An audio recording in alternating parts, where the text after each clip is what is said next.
It wasn't that I couldn't swim, it was the fact that I did not like how bad my swimming was. And some of you are like this with investing. You had one bad experience or maybe a few bad experiences, and you call it gambling or a scam, and you just throw your hands in the air, you turn your back and say, I don't like investing, or I don't know how to invest, or I'm not good with money. And this is something that you can overcome. A year ago, I took swimming lessons, and this is how it went. Hey, what's going on, everyone? My name is Mallory Vody with financiallypresent.com, your one-stop shop for financial and investment education. And I'm going to break down why you need to have a burning discontent with your financial situation in order to turn it around. Okay, so let's break some things down. As far as my swimming, and trust me, it'll all connect, I had to first assess my current skill level, and that's extremely important for wherever you are in your situation. As far as my swimming is concerned, I was 33, 34 years old, and at that point I could only really doggy paddle, which is not that good of a swimming technique. I could float on my back, but it took a lot of work and I was never comfortable. I'd have to really work at it in order to stay afloat, and at times I'd still get a little water in my mouth. I could not tread water. I could not float on my back comfortably.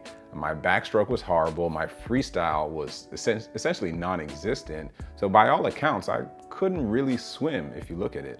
And it came to a point where I knew it was something that was a lingering issue, but how I viewed it from time to time, it varied. I just knew that if something were to happen where let's say I was swept out into the ocean or fell off of a boat or fell off of a dock, after probably a good 5 or so minutes, I'd probably tire out and I'd drown. That would be the end of me. The problem was I never put myself in situations where I actually needed to swim. So if we went swimming while we were kids, I'd always be in the areas where I was tall enough to touch, or when we go to splash parks, I'd be on the slides and that was perfectly fine, or the lily pads or the lazy river or all of the other fun stuff. But I never really had to swim. Basically what I did was I created a comfort zone and I stayed within it. I didn't intentionally do it. You just naturally do it. And there are many things that people do where they create a comfort zone around themselves. Whether they see it or know that they're doing it, you definitely do it. And it inhibits growth in those areas. Just a little bit background. When I was about 2 years old, we lived in an apartment complex, and we went swimming one day where my mom was there, of course, in the water. And at some point, I either fell in the water or jumped in, and she had to pull me out. And it was very dramatic as far as what was told to me. But I heard over the years, do you know you almost drowned? It was one of those things where there was an attached anxiety or some fear associated with water in that way. And it wasn't an egregious fear, but I was always overly cautious about water. So as I proceeded, I took certain measures. This is consciously and unconsciously. And fast forward to about when I was maybe 7 or 8 years old, she signed us all up for some swim lessons, and I didn't like it. I remember doing 1, maybe 2 of those lessons, and I just refused to get back in the water. I don't know exactly what it was, but I did not necessarily feel comfortable. So my older sister and younger sister continued, and I think that was the swimming lessons they needed to have a different level of comfortability or confidence in the water. But me, on the other hand, it just didn't sit right with me, so I didn't get in the water. What was interesting about those experiences is that I never stopped going to the pool. I just limited the amount of activities that I would do at the pool and created, again, a comfort zone or a safety area for myself. But I knew my limitations. I knew my skill level was not where I needed it to be. Looking back, I needed to have 2 specific things in order to be successful at swimming. I had to have, 1, the right environment, and in order to be comfortable with it. And then 2, I really needed to be in that same environment long enough for my body to acclimate. If you know anything about swimming, you'll know that there's a lot of relaxation involved, and people don't stress this enough. You have to be relaxed when you're in the water. And on top of that, there's, according to your body type, the type of technique that works better for you. But then there's also proper head placement, proper technique as far as how your hands move in and out the water. And if you don't have the right environment and you're not in the right environment long enough to acclimate and get used to these things, it's a recipe for disaster or fear. All right, so let's fast forward to 2021. My son, William, who was about 3, and then my daughter, Grace, who was 5 at the time, we enrolled them, my wife and I enrolled them in swim lessons. And my wife really advocated for this. And I knew I wanted them to be able to swim, but either way, for more context, my wife, she swam most of her life. She played water polo. She was a lifeguard during the summers when she was a teenager. So she is very entrenched with the water. Whereas for me, I've already explained my situation. But either way, the idea was that we sign them up for swim lessons now. You pay upfront now, that way you get the dividends later. You don't have to worry about them when they're around water. You can enjoy vacations and enjoy time during the summer because you don't have to be worried about how they navigate through that water.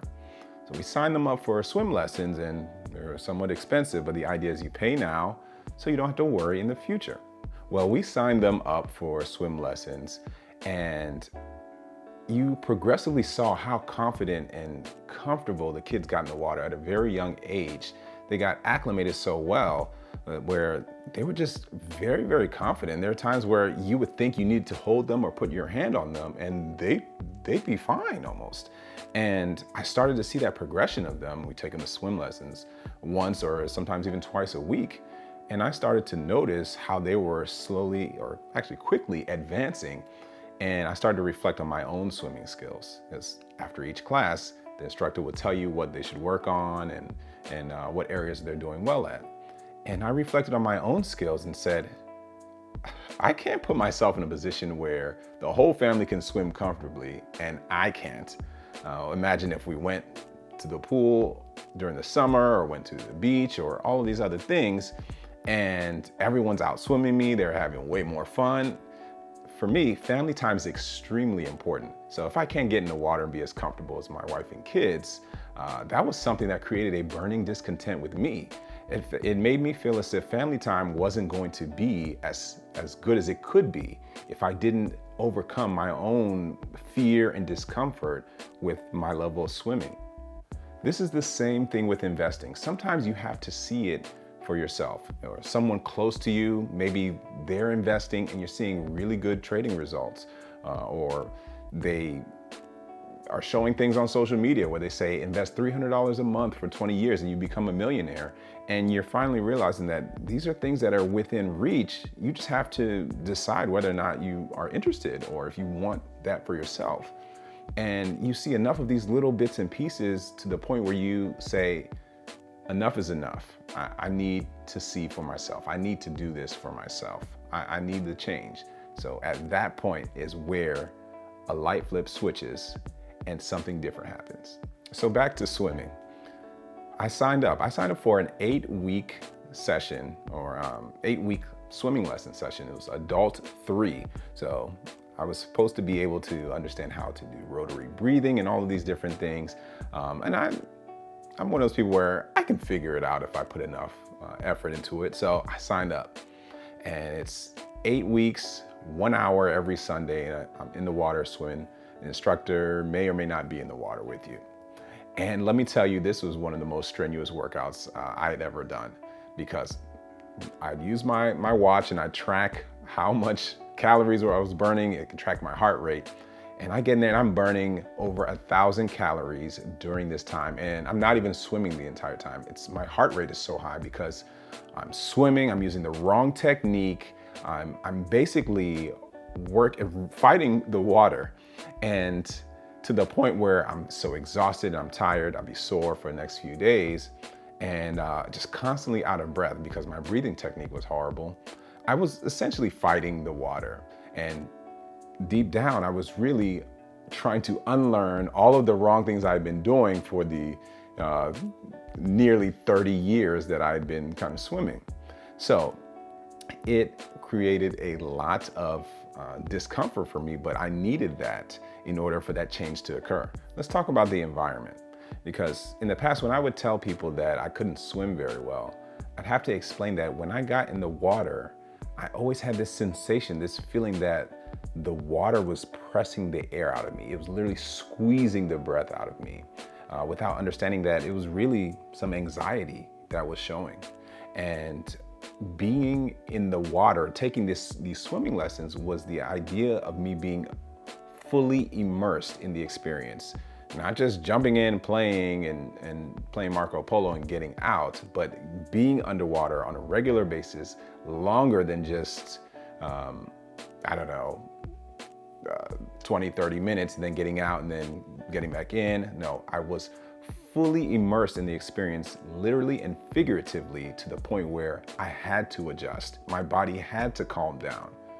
I would liken it to, or I would relate it to someone being in a class, a classroom setting, and they're there, but they might be on their phone, they might be writing other notes and passing notes between classmates or something like that, versus someone who is an active participant in the classroom. They're engaging in the conversation, they're asking questions, they're being part of the experience. By me being in the water and being fully immersed, it pointed out all my weaknesses, the issues with whether my head placement was proper, or if my hips were up, or if my chin was down. All of this was pointed out because I was in the experience longer than I had been before. And the same thing with the stock market. There are going to be people that are telling you all types of things, but are they invested? Are they actually doing what they're saying that they do? If you are not invested in the stock market, there is nothing you can say to convince someone to invest, because you are not experiencing it and you do not understand what it is like. The only true way to be comfortable investing is to invest. There are some things you just have to taste and see for yourself. Whether it is swimming or investing or rollerblading or starting a new business, it really doesn't matter what it is. You have to be able to do these three things. You need to be able to assess your current skill level or your current situation. You need to be able to decide if you're ready for that change, and that burning discontent is going to tell you. And then number three, you need to be ready to change your environment. Nothing will change unless your environment changes, or you have to introduce things to your environment. And at that point, it does change, right? You have to be uncomfortable in order for change to occur. So back to the swimming.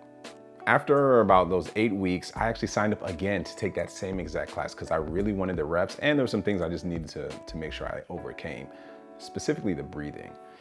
It's really tricky when you're doing it wrong for your whole life. But as far as the status of where I was when it came to doing swim lessons for, at this point, about 4 months, I had overcome a lot. I'd been able to fix my backstroke, whether it's a regular or elementary backstroke and then just the other backstroke, I don't know what they call it. But my breaststroke was on point. My freestyle, I know what I need to work on. I just need more reps on that. One of the last things I really wanted to be able to work on is just finding out which style of treading water works best for my body. And after all that, essentially, I am able to swim extremely more confidently than I'd ever been before in my entire life. And it's amazing. And I actually still want to just do some more swimming just because of how great the workout is. But ultimately, being in that uncomfortable situation helped create more change. But I knew that I wanted that change for myself, and I had to be in that environment long enough in order for that change to occur. So the question for you is, what's something in your life that you really, really want to change? Is it swimming? Is it investing? Is it something that you've been fearful of your entire life? What is it? I'd like to know. Let me know in the comments. If you want to learn more about investing and just more about finance in general, check out some of my other videos. If you like this video, I want you to hit that like button, subscribe if you're new to the page, and turn on notifications so you don't miss out on future content. And until next time, stay present.